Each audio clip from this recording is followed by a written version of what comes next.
العالمين الصلاة والسلام على محمد وعلى آله وأصحابه أجمعين۔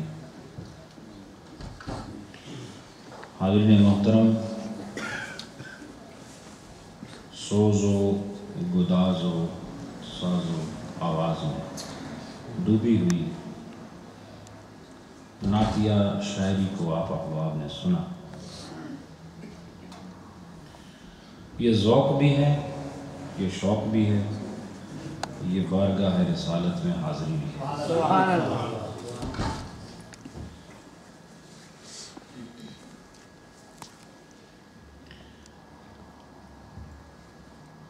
ویسے تو ہر نیک کام اس پر ثواب ہوتا ہے، لیکن جس کام پر مالک خوش ہو جائے یہ ثواب سے اگلی منزل ہے۔ ثواب تو لین دین کی بات ہے، لیکن جو صرف مالک کی خوشنودی اور رضا کے لیے زبان کھولے اس کی ہر حرکت پر فرشتے پیرا دیتے ہیں۔ تو یہ مجلس پیار والوں کی ہے، عقیدت والوں کی، ادب والوں کی۔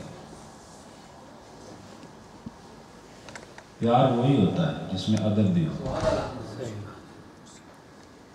صحابہ اکرام سے زیادہ حضور سے کون محبت کر سکتا ہے؟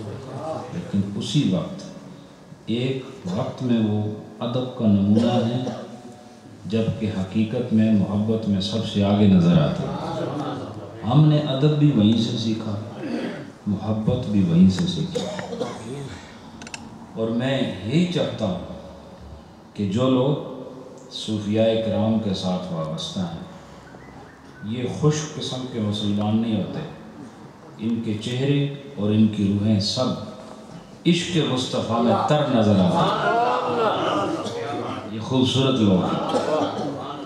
تصوف میں آنے والا یوں سمجھ لو اس پودے کی مانند ہو جاتا ہے جس پر شبنم برستی رہتی ہے اور اس کی تمام تر خشکی کو دور کر کے جب دیکھنے والا دیکھتا ہے تو سمجھ جاتا ہے کہ یہ خشک نہیں، یہ ان لوگوں کے ساتھ جڑا ہوا ہے جن کی بارگاہ سے رحمت کے قطرے برستے ہی رہتے ہیں۔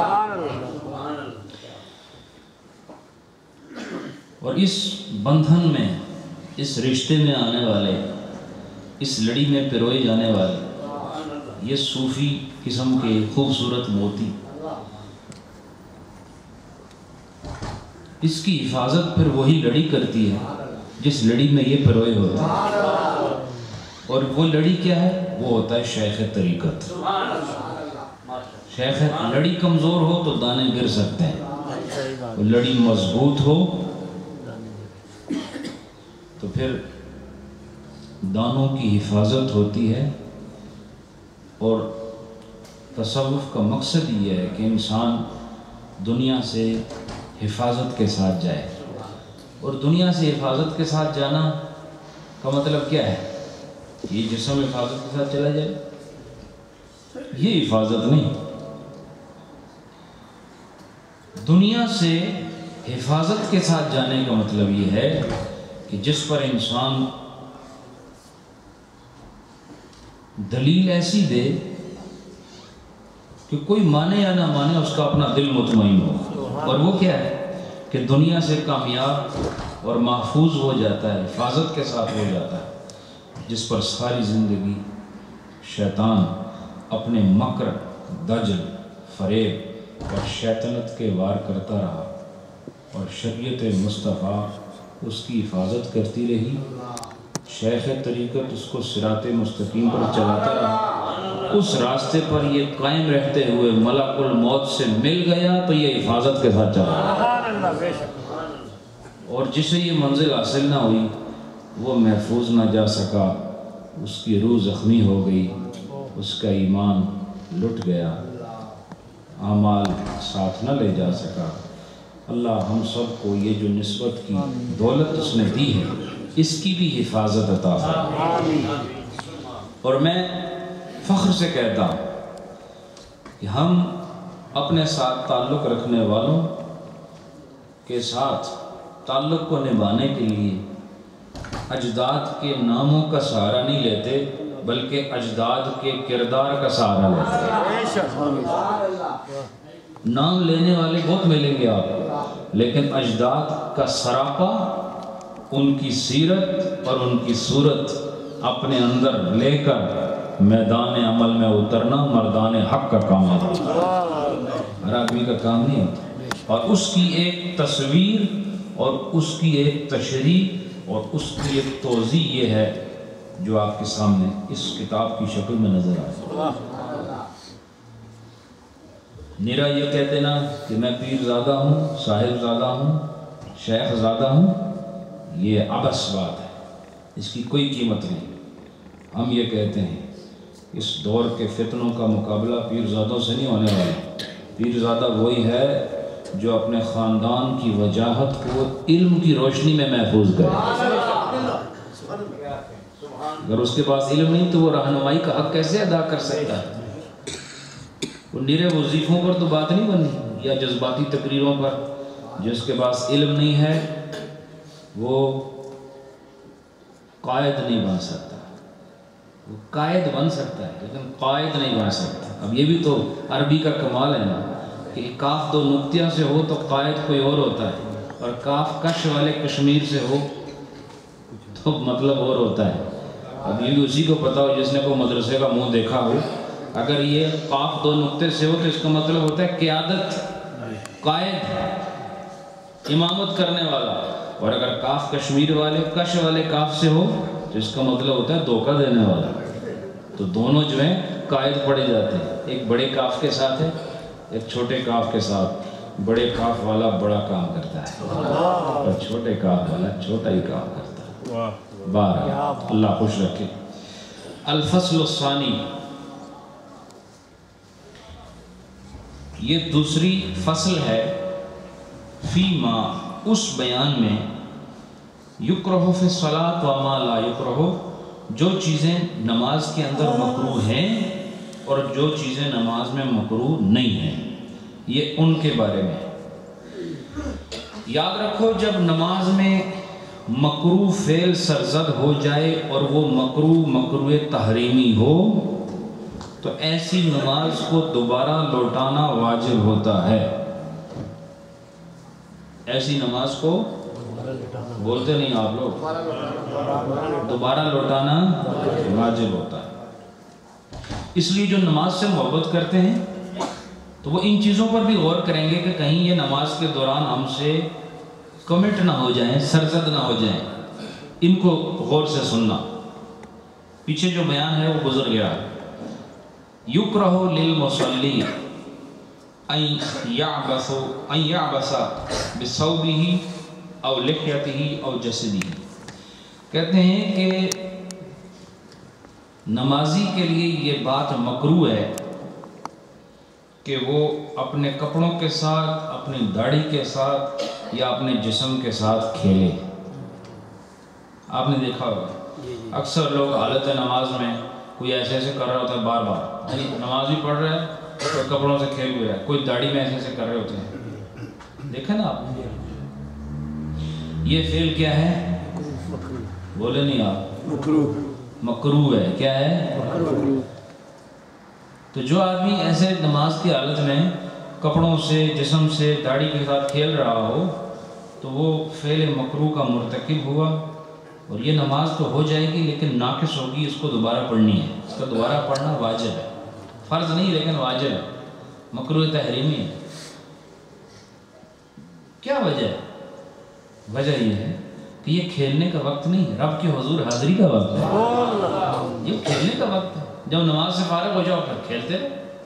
کھیل کود سے تو اللہ نہیں منع کرتا، ایسے کھیل جو جسم کے لیے فائدہ مند ہو اور اس میں جسمانی صحت انسان کی بہتر رہے، تو یہ جو ایکسرسائز وغیرہ دیگر حرکات سکنات ہیں تو وہ نماز کے باعث کریں آپ، لیکن حالت نماز میں آپ کے جسم کی ایکسرسائز تو ویسے ساتھ ہوتی ہے لیکن اصل میں یہ روح کی ایکسرسائز ہے۔ آپ اپنی روح کو پاک کرنے کے لیے کھڑے ہیں۔ اور جو آدمی 5 وقت نماز پڑھتا ہے اگر گناہ ہو بھی جائیں تو وہ نمازوں کی وجہ سے وہ ساتھ ساتھ دھلتے رہتے ہیں، صاف ہوتے رہتے ہیں۔